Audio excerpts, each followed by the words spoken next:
கடலூரில் பாதாள சாக்கடையை சுத்தம் செய்யக்கூடிய பணியில் மனிதரை ஈடுபடுத்திய ஒப்பந்ததாரரின் ஒப்பந்தம் ரத்து செய்யப்பட்டிருக்கிறது.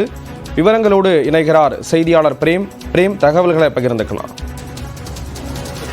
கடலூர் மாநகராட்சியில் அதாவது பாதாள சாக்கடை திட்டத்தின் கீழ் அங்கங்கே அடைப்புகள் ஏற்பட்டால் அதனை சீரமைப்பதற்காக மாநகராட்சியில் ஒப்பந்தம் என்பது விடப்பட்டிருக்கிறது. அந்த ஒப்பந்தத்தின் அடிப்படையில் கடலூர் 4வது வார்டு பகுதியில் 18ஆம் தேதி அதாவது 18ஆம் தேதி அந்த பகுதியில் பாதாள சாக்கடை அடைப்பு ஏற்பட்டதாக பொதுமக்கள் புகார் தெரிவித்தனர். அந்த புகாரின் அடிப்படையில் ஒப்பந்தக்காரர்கள் மற்றும் அவரது ஒப்பந்த ஊழியர்கள் என 5 பேர் பணியில் ஈடுபட்டிருக்கிறார்கள்.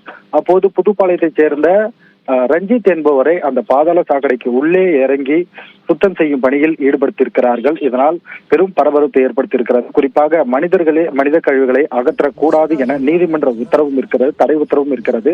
இந்த நிலையில் கடலூர் மாநகராட்சியில் மனித கழிவுகளை சுத்தம் செய்யும் பணியில் ஈடுபடுத்தியிருப்பது பெரும் அதிர்ச்சியை ஏற்படுத்தியிருக்கக்கூடிய நிலையில் இதற்கு பல்வேறு அரசியல் கட்சியினர்களும் பல்வேறு அமைப்பினர்களும் தற்போது கண்டனம் தெரிவித்திருக்கிறார்கள்.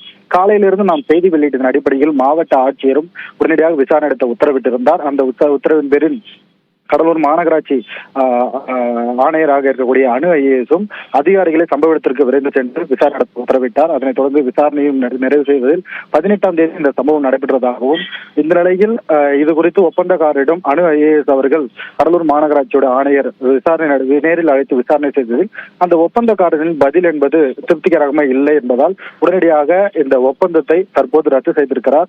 உடனடியாக அவர் மீது நடவடிக்கை மேற்கொள்ளவும் உத்தரவிட்டிருக்கிறார். குறிப்பாக ஏற்கனவே நீதிமன்ற உத்தரவு தடையை மீறி தற்போது அவர் மனிதர்களை கொண்டு சுத்தம் செய்யும் பணியில் ஈடுபடுத்திருப்பதால் இந்த ஒப்பந்தம் ரத்து செய்யப்படுகிறது. இனி வரும் காலங்களில் இதுபோல் மனிதர்களை கொண்டு எந்தவித சுத்தம் செய்யும் பணியும் நடைபெறாது என்றும் தற்போது தெரிவித்திருக்கிறார். இது ஒரு கடுமையான எச்சரிக்கையாகவும் இருக்கிறது. நிலையில் தமிழ்நாட்டுடைய கடலூர் மாவட்டத்துடைய காங்கிரஸ் கம்யூனிஸ்ட் கட்சியும் தற்போது கண்டனம் தெரிவித்திருக்கிறது. இதேபோல் தமிழ்நாடு தீண்டாமை முன்னணி அமைப்புடன் தற்போது கண்டனம் தெரிவித்து மாநகராட்சி நிர்வாகத்தை கண்டித்து கடலூரில் நியூஸ் 18 செய்தி எதிரொலியாக நடவடிக்கை எடுக்கப்பட்டிருக்கிறது. ஒப்பந்ததாரர் மீது நடவடிக்கை எடுக்கப்பட்டிருக்கக்கூடிய ஒரு சூழலில் அது தொடர்பான விவரங்களை கொடுத்தீங்க. நன்றி பிரேம்.